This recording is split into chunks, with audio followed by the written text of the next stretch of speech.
notice I don't like crushing my garlic. I crush it for some recipes, but for this, I sometimes throw it actually in their whole sometimes, or just cut it up into little blocks, you know. So I'm gonna get my big pot outside. Hi everybody, welcome to my home. It's a real pleasure to have you here. I thank you for making the time for this very important occasion. This is a very symbolic meeting we have today around the fire with a three-legged pot. The significance, of course, and the symbolism being that the International Labour Organization is the only tripartite organization in the world, very special member, special agency of the United Nations, the only one that works on tripartism, trade unions, employers, governments being equal. And this pot is very symbolic with its three legs, because it shows that if we have equality, firmness, and we work well in social dialogue in making sure that we respect the three participants, this could go a long way to making the ILO one of the most powerful organizations in the world.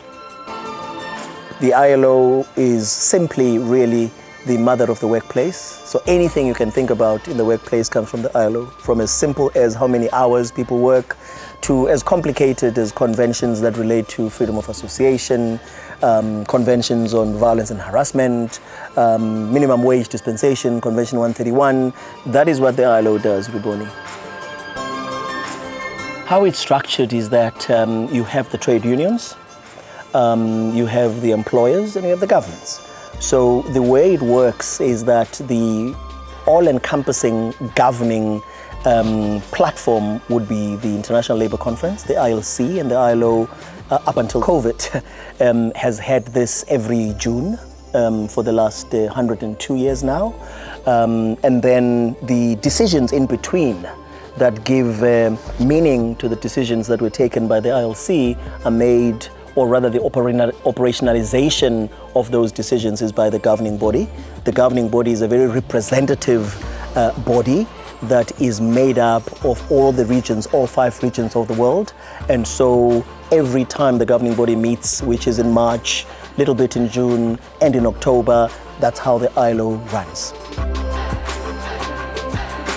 My vision for the ILO is really overall to create an ILO that cares and that delivers. But more fundamentally is to create an ILO that implements.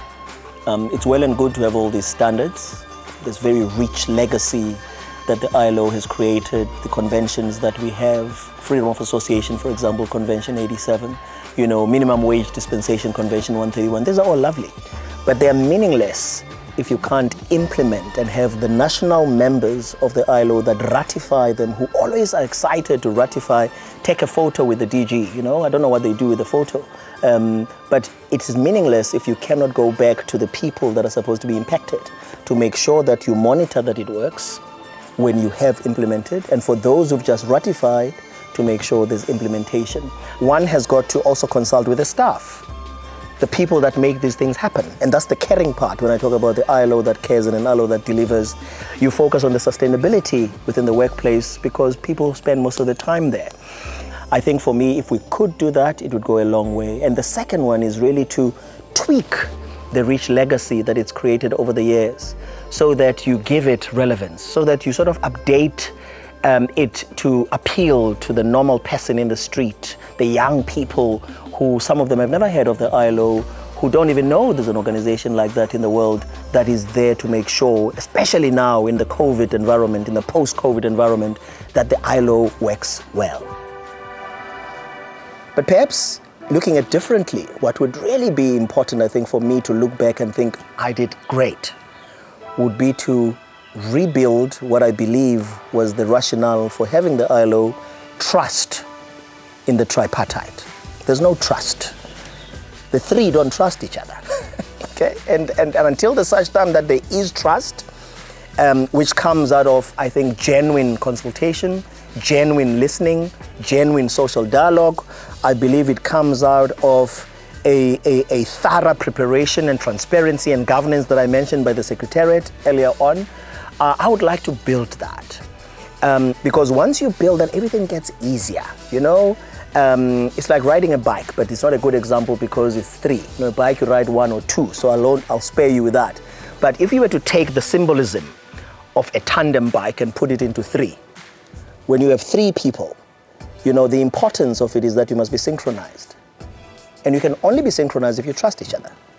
You can't ride a bike like that if the one goes that way, one goes, no matter how good you are, right? But you got to have then to believe that these guys have got my back, they got me, right? So that's what I'd like to do if I look back and say, I build trust. And I think you can't do it without the symbolism that we are dealing with here. You can't do it without being truthful to the 3 legs. You can't do it without being truthful to the strength it represents, the equity it represents, the equality it represents, and you can't do it without listening to hear, because there's also a difference. You know, you can listen, but do you hear when people listen? So that is what I would like to leave behind. So I really think, Riboni, that we need to check this port. I'm a bit worried now that as much as the 3 legs look lovely, that we keep referring to them and the significance, but I think if the pochi is not good, we're going to lose friends as well. So I'm going to just go check the pot.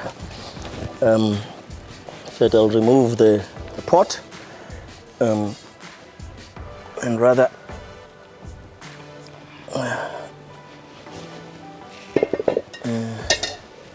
wow, it looks yummy. Yeah, I tell you. Those of us who are very old, you know, we used to have the A-team, you know? Yeah. The A-team, and that guy used to say, love it when a plan comes together, you know? The culture of doing these things is that I can't do it by myself alone. Yeah. You got to sort of try it out with me, and then we see if it's working or not. Quite nice. You approve? Yeah, absolutely. Well cooked. It works. It works. I see they're happy. We're good. Yeah. Prof. Mdwaba, you know, when you look at the ILO, you know, the trade unions and the workers, actually the core of the ILO membership. What policies and activities have you planned, you know, for your tenure should you be elected as the DG? Well, the core, as far as I'm concerned, is not the trade unions, it's not the workers. It would be incorrect to say that. The core is all the constituents of the ILO, including the workers. The core is the workers, the employers, and the governments. The 3 put together are the core. The 3 put together are working with the standards environment, the supervisory system that we have in the ILO to make sure that we are able to be balanced, we are able to do things properly, ensure that the people on the ground that we purport to serve are able to have their rights protected. We create employment together, we create sustainable enterprises together, because without the creation of sustainable enterprises, the trade unions, the workers, are rendered a little bit useless as a core of anything. So we need to make sure we create work and we create a rights-based environment for everybody in the system. Lastly, Prof, I mean, being a South African, coming from South Africa, can you share with us some of the work of the ILO that continues to happen in South Africa? Oh, lots. So, you know, South Africa, as you know, next year is going to have the Child Labour Conference. The Child Labour Convention is the only one that has reached universality in the world, in that everybody's ratified it. But of course, the elephant in the room is that you still have problems in spite of everybody ratifying, which proves what I said, implementation, monitoring, assisting, and all of that. That's one. The other one, South Africa did Convention 131 minimum wage dispensation 3 years ago. That is ILO. South Africa just ratified 2 weeks, 3 weeks, 4 weeks ago, the Convention 190 on violence and harassment. Very important convention that was adopted in the centenary year. I think, in fact, very groundbreaking for the whole UN family, because the ILO was the first one to come up with this. So there's quite a number, but those are just examples. It's one of the things that some of my friends don't know I love doing a lot. And so I cooked, and this is the outcome. So may you all enjoy, and thank you again for making it, and thank you to Rosa-Luxemburg for the initiative. Excellent. Thank you. Salute. Bon appétit.